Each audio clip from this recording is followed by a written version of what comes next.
திருச்சிற்றம்பலம். அருட்பெரும் ஜோதி அருட்பெரும் ஜோதி தனிப்பெருங் கருணை அருட்பெரும் ஜோதி. எல்லா உயிர்களும் இன்புற்று வாழ்க.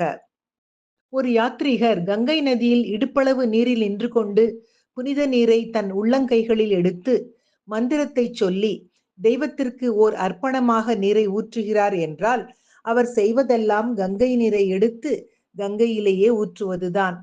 நீங்கள் பசித்த குழந்தைக்கு பால் கொடுக்கும் போதோ அல்லது நடைபாதையில் குளிரில் நடுங்கிக் கொண்டிருக்கும் சகோதரனுக்கு ஒரு போர்வையை கொடுக்கும் போதோ நீங்கள் இறைவன் அளித்த கொடையை மற்றொருவரின் கைகளில் இறைவனின் கொடையாக அளிப்பதை தவிர வேறு எதையும் செய்யவில்லை.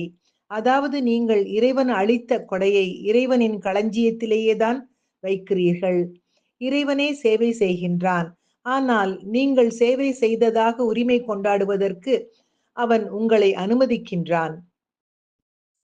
அவன் சங்கல்பமின்றி ஒரு புல் கூட காற்றில் அசைய முடியாது.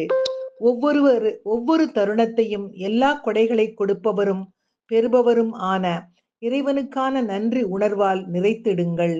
கொடுக்க வேண்டும் என்ற விருப்பத்தை வளர்த்து கொள்ளுங்கள். உயர்வானதுக்காக அற்பமானதையும் நிலையானதுக்காக நிலையற்றதையும் துறந்து விடுங்கள் என்பதனை சொல்லி இதை இன்றைய சிந்தனையாக்கி மகிழ்வோடு நெஞ்சம் நிறைந்த இனிய காலை வணக்கம் சொல்வது உங்கள் அழகம்மை சுவாமிநாதன். Happy morning.